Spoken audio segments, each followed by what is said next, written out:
Hello, everyone, and welcome back to the Speak Slow English channel. I am Emma. And I am Alex. We are genuinely excited to have you here with us today for another full-length conversation episode. We're going to be focusing on a universal experience, bad days and funny mistakes. That's right. This is one of those topics that allows us to practice a huge range of vocabulary, from expressing instant panic and frustration to describing physical awkwardness and embarrassment. By listening, you'll be improving your comprehension of natural American English conversations. Exactly. We'll be sharing our most awkward stories and learning valuable idioms along the way. But before we dive into the details, if you haven't subscribed to our channel yet, please take one moment and click that subscribe button right now. Yes, please do. Subscribing is the best way to support us and ensure you don't miss any future lessons. Okay, Alex, let's start at the beginning. Do you find that a bad day starts the second you wake up, or does it build up slowly? For me, it almost always starts the moment the alarm fails to go off. I had one day recently that was a true disaster. I was supposed to be up at 6:30 a.m. to catch an early flight. I woke up naturally, felt well rested, and looked at the clock. And what time was it? It was 8 o'clock a.m. My alarm clock had been set to silent mode the night before. I was immediately in a frenzy.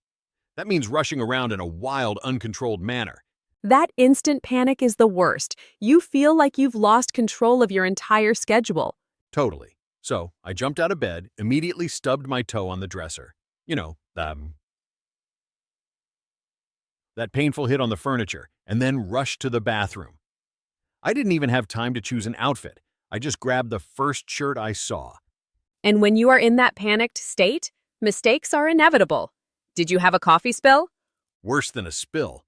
I grabbed my travel mug, poured the coffee, and then, in my haste, I put the milk before the coffee, and the hot temperature caused the milk to curdle a little bit. It looked disgusting. Oh, that is such a small thing, but it just adds to the mounting frustration. You were already late, and now your one moment of comfort, your morning coffee, is ruined. Exactly. It felt like the universe was telling me to just go back to sleep. But I had to catch the flight. So I ran out of the apartment, and here is where the commute disaster began. I usually take the subway. The subway is reliable, but crowded. Today, it was neither reliable nor crowded. It was empty because there was a system failure. I got to the station, and there was a sign saying all trains were delayed indefinitely. Delayed indefinitely? That means they have no idea when they will start again. That's terrible news when you have a flight to catch. I know. So I had to frantically call a cab. I stood on the corner for 10 minutes, trying to wave one down.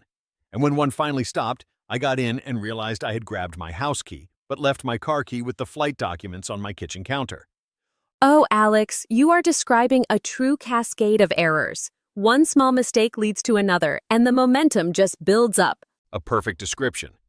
The whole ride to the airport, I was sweating, my toe was throbbing, and I kept saying to the driver, "Please, step on it," which is an idiom meaning drive faster. Did you make the flight? By the skin of my teeth.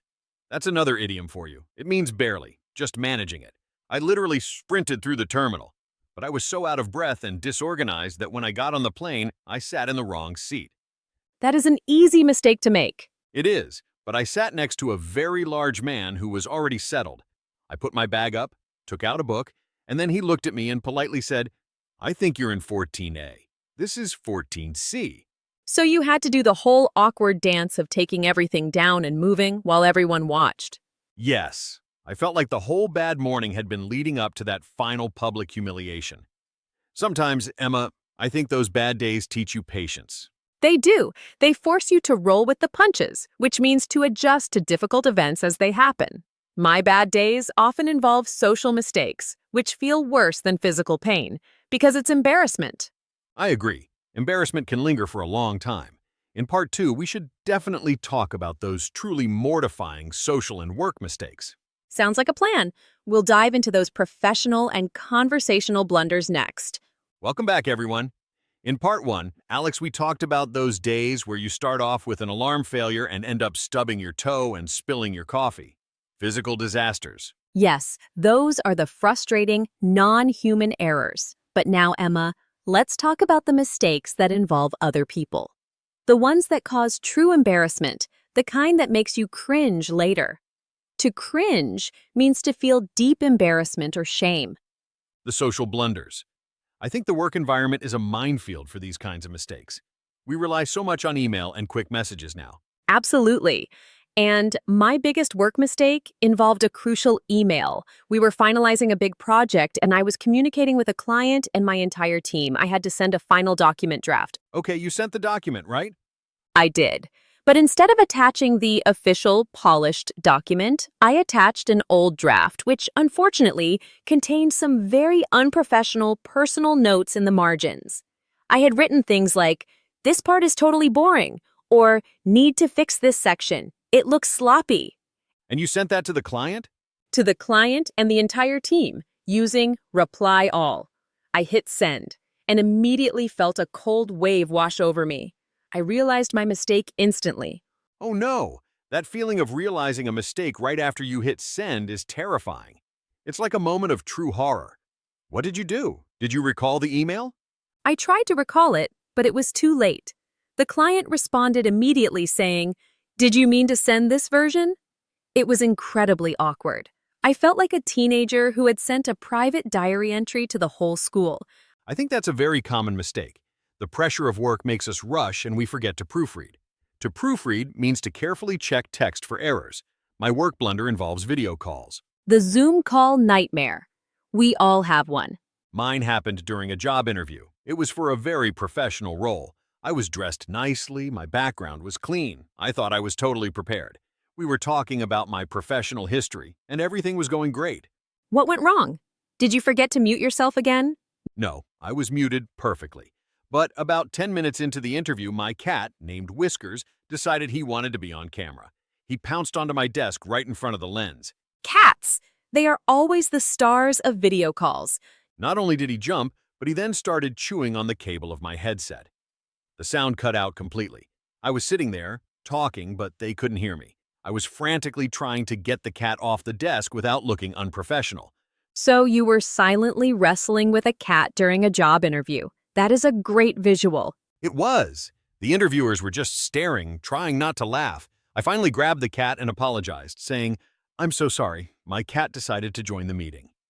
I didn't get the job. I think my credibility was zero after that. Well, at least it's a story you can look back on and smile about. Now, let's pivot to language mistakes. Since our listeners are actively learning English, we should talk about the funniest mistakes that happen when speaking. Definitely. We touched on false friends earlier, like the Spanish word for pregnant and the English word for embarrassed. English has many of these traps. Another classic false friend is sensible versus sensitive. They look similar, but the meaning is completely different. Right. Sensible means practical, reasonable, or having good judgment, like, "It was a sensible decision to wear a coat today." And sensitive means easily hurt or easily affected by things, like, "My skin is sensitive to the sun." If someone says, "He is a very sensible person," they mean he is smart and rational. But if a learner says, "He is very sensitive," they might mean he cries easily. The learner has to choose the right word. I hear that mistake often. Another funny common mistake is confusing two words that sound identical but are spelled differently. We call those homophones. Like here, to listen, and here, in this place. Exactly. Or two, and two. The spelling mistakes in writing are very common, but sometimes pronunciation mistakes lead to truly funny situations. I remember reading about a person who wanted to say, "I'm thrilled to meet you," meaning very excited. Okay, and what did they say instead? They said, "I'm chilled to meet you," which means they are cold. It completely changes the emotion from extreme excitement to just being chilly. That is hilarious. The other area is food. My friend made a big language mistake when ordering food in a restaurant. They wanted to ask for hot spices, but instead asked for hot spiders. Oh no, I hope the waiter understood the context and didn't panic. That's why we teach minimal pairs, words that are separated by only one sound, like D and S in spices and spiders. Listeners, if you are making these kinds of mistakes, it means you are trying.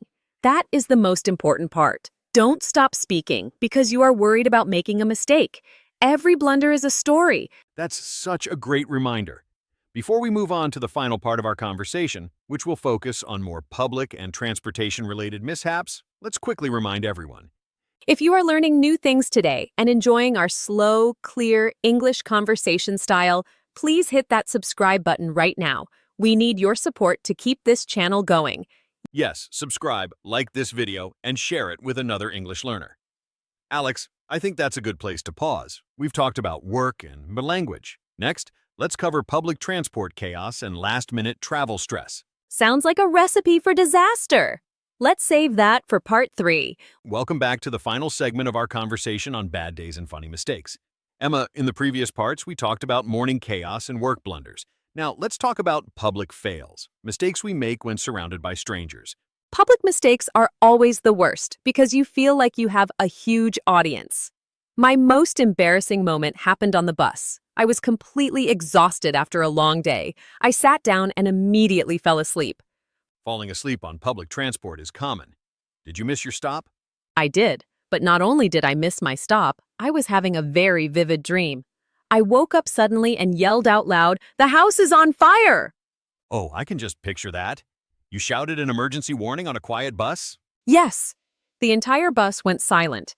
Every single passenger turned and stared at me. I was completely disoriented. I didn't know where I was. I just stammered, "I'm so sorry, I was dreaming," grabbed my bag and ran off the bus at the next stop, even though it wasn't mine. You just created mass panic and then fled the scene. That is pure social gold, Emma. You must have wanted to sink through the floor. I did. I walked 5 miles home that day just to avoid getting back on a bus. What about you, Alex? Any embarrassing moments related to health or fitness? Absolutely. I decided to start lifting weights at the gym to get healthy. I was very new, and I didn't know how to use the machines. I saw a machine that looked like it worked the back muscles. Okay. Did you ask for instructions?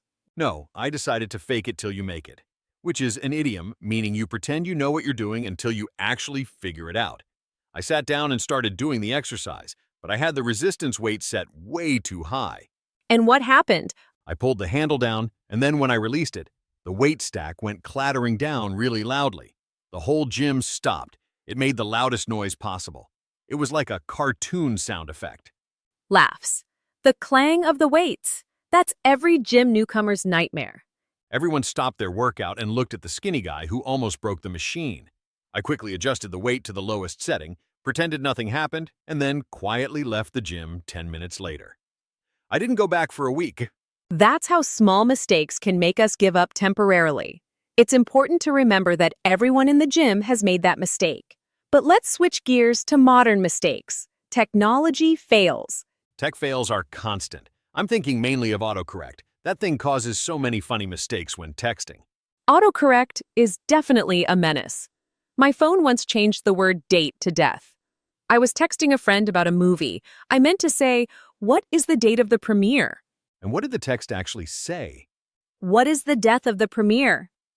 My friend wrote back, "That sounds very dramatic. Is it a tragedy?" It took me 5 minutes to figure out what I had done. That completely changes the mood of the conversation. My worst tech fail was simpler. Passwords. I was locked out of my email account for 3 days because I kept forgetting my security question answers. It's so frustrating when your own technology defeats you. It makes you feel incompetent. But ultimately, Alex, after talking through all these bad days, the spills, the stubs, the public shouting, what is the biggest lesson we can share with our listeners? The biggest lesson is that all these events, while frustrating in the moment, are what build resilience. Resilience is the ability to bounce back from difficulty. A bad day does not mean a bad life. It's just 24 hours. I agree. You have to be able to laugh at yourself. If you can't laugh at your own mistakes, like accidentally yelling about a fire on a bus, then you carry the shame. But if you tell the story and laugh, it becomes a source of connection and humor. And for our English learners, the lesson is clear. Embrace the mistakes. Yes, say hot spiders instead of hot spices. Mistake the word sensible for sensitive. Your conversation partner will either correct you gently or you will all share a laugh. That process is essential for learning. Every time you mix up a word or use an idiom incorrectly, you are practicing and you are learning. Do not let the fear of a small mistake stop you from speaking. This has been a truly comprehensive conversation about everything that can go wrong in life. We hope these real-life stories and the slow, clear explanations of vocabulary and idioms have been helpful for your English journey. We would love to hear from you. Please let us know in the comments below which mistake was the most relatable to you. Have you had a clattering weight moment at the gym? We love reading your comments and seeing you practice your writing. And finally, for the last time in this episode, please, if you are not already a subscriber, click that subscribe button right now. It is the best way to support the Speak Slow English channel. Give this video a thumbs up, share it with your friends, and we wish you a fantastic week. Hopefully, a week free of coffee spills and clattering weights. Thank you so much for joining us for this long conversation. We'll see you in the next episode. Bye, everyone. Take care.